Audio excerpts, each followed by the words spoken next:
Hello বন্ধুরা, চলে এসেছি আজকে লাঞ্চের থালি।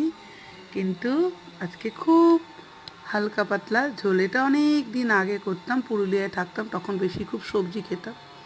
মানে তখন খেতাম আর কি, বাচ্চারাও ছোট ছিল, শুনতো কথা, খেত। এখন তো বড় হয়ে গেছে, বুঝতেই পারছেন।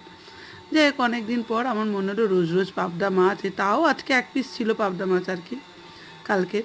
তো এই ঝোল করেছি কি, ঢ্যাঁড়স, আলু, বেগুন, ফুলকপি, পেঁপে, সয়াবিন, পটল, কুমড়ো সব কিছু দিয়ে একটা ওই কালো জিরে লঙ্কা ফোড়ন দিয়েছি, আর জিরে গোলমরিচ দিয়েছি একটুখানি, আর টমেটো, ব্যাস, আর কিচ্ছু না, নুন হলুদ দিয়ে ব্যাস একটু বেশ কষে কষে অনেকক্ষণ কষেছি। তারপরে ওইটাকে এই যে এক পিস মাছ বললাম না ছিল, সেটা যে কষে আর এই ঝোল করেছি।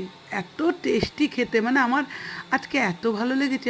একটা অনেক দিন পর করেছিলাম, আর খুব ভালো লেগেছে। কোনো দিন করে দেখবেন, খারাপ লাগে না। সবসময় মাছ মাংসর পর একটু, আজকে তো এমনি ঠান্ডা ঠান্ডা ওয়েদার, তাও। আর এই আমটা এখন কদিন খাবোই এই গরমকালে। আর স্যালাড, আর সঙ্গে লেবু খেয়েছিলাম, হেব্বি লাগছিল। খেয়ে দেখবেন।